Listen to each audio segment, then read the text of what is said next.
But let's talk about plans that did actually come together in a pretty short space of time. The Springboks under Rassie.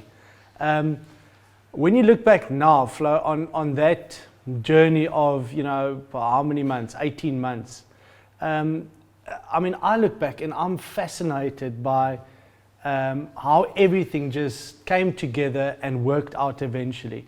Do you sometimes sit down and think about it and just say, this is what Rassie said this day and this is actually how it played out, or not really? No, exactly that. And I think you've actually answered what happened right there, in the fact that it does go back to culture, it does go back to consistency, and then you say, well, how does someone come in 18 months and change that? I don't think he necessarily changed where we were. Obviously, 16 and 17 were very dark days for African rugby, and we went off script. But what he really did is realigned all the players, all the staff, back to what South African rugby was, what South African rugby is, what South African rugby should be. And a lot of the elements that he brought in were bits and pieces that I've seen over my career with South Africa, all the way going back to 2010. The strongest parts of South African rugby history and the culture there, and the style of play, the strategy. You can have all the plans, all the detail, but there's an element of pitching up to the game, ready to execute your job, which is, I think, something that's really held South African rugby in good stead in the past. And I think he really did bring that back in the individuals, that desire to achieve, to win, to dominate, in your position, in your role. But ultimately was realignment, getting everyone on the same page, everyone wanting to be there, wanting to buy into the plan, wanting to work to the plan, towards that plan, at any cost, often at big sacrifices from individuals. But with everyone on the same page, and the talent group that we have in South Africa, we're always going to have a good chance at reaching the finals and making a name for ourselves. And we obviously managed to pull it off. Floki, so the Bombsquad obviously became very well known, and you sort of lived by it. As a guy who's not adverse of having a few tattoos, have you got the Bombsquad tattoo on the bum, or did you give it a skip? I don't have the Bombsquad tattoo on my bum. I gave it a skip, but the Bombsquad does live strongly in my heart. So, I don't need a tattoo to remember that. I guess if I look at the World Cup, there's no more space left. There's no more space. Yeah. That's true, right? Maybe get one on the other side of the arm. The biceps are done. Lots of the space here, but let's leave it for now. But the Bombsquad to me epitomizes what obviously Rassie set out to do, is that there's a squad of 31. Everyone's got a specific role, whether you're starting or not starting.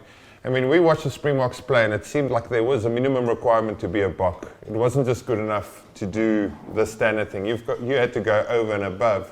But it takes me back to 2008, Floki, when you started playing with us, and Rassie Erasmus came in from the Free State.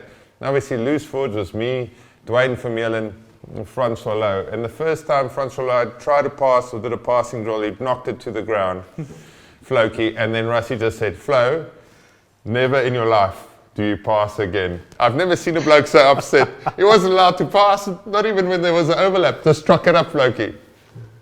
Well, was there a bit more leeway towards? I think it's a skill I developed over time. I've got a few good passes. Like your skateboarding.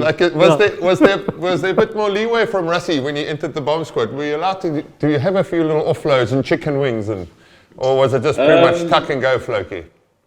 No, he did quite strictly say, when you cross the 22, no one in the forward pack is allowed to pass. You must tuck. You must pick a target, and you must carry your overs line, and you must get over the advantage line. No questions asked. Don't look for this and that and that. Just go, pick a target and run straight. So not much change. Not much, no. But still, I think what was clear to me, and obviously, I wasn't part of the squad or anything, but it, as you just said, it really seemed as if everybody knew what was expected of them. You know, you had a clear role to play within that 31-man squad, and everybody knew exactly where they stood. In other words, if you were, you know, take a Skalk Brits, for example, you know, who basically came in as a third choice hooker, you know, the expectation was probably never there for him, that thinking that he's going to start in the World Cup final. You know, he knew that a couple of things had to happen for him to eventually get a start. And it's just as if everybody knew where they were. If you played in a way that could put you in a position to escalate in that ladder, if I can call it that, then that chat would be, he would have with you, and you would know where you stand again. Is that a clear assessment?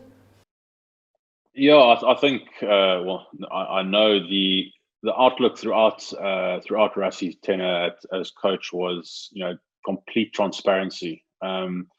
That's often a term that's thrown around quite a lot. You know, coaches being transparent, you know, be honest with the players. I don't think anyone quite realizes the level of transparency that Rassie, you know, went into. As you say, you knew where you were on the picking order. You know, you knew if you were second choice or third choice or fourth choice. You knew before a tournament started that you probably weren't going to play a single game unless there was an injury.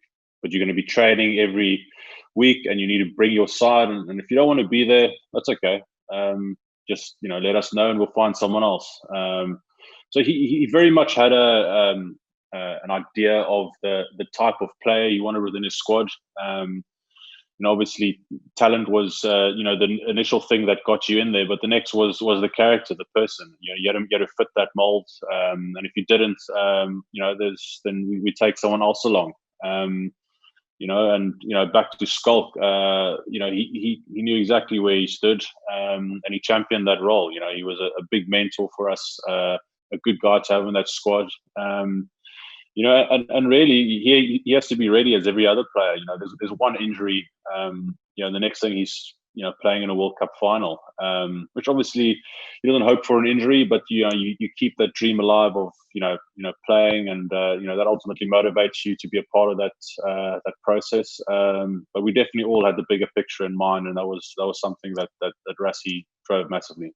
I think the big thing there is you've got to be ambitious. So you might be as a third choice like Scala, but you've got to train like you've got to put other people under pressure. You've got to improve constantly. And I think that's what Rassie got right. Because so often you'll be in that big squad and it's the guy's third choice. And you can actually see he's like bad down attitude, and his bad energy. Where, you know, all 31, at the end of the day, there were 33 players involved with the injuries to Trevor and Jesse Kriel. But you could pick it up, you know. Yeah. Obviously, we had a bit of a dip against the All Blacks. But that was probably a good thing for us, a positive. We could rectify a few things that maybe we were a bit flat on the day, or we didn't play to our full potential.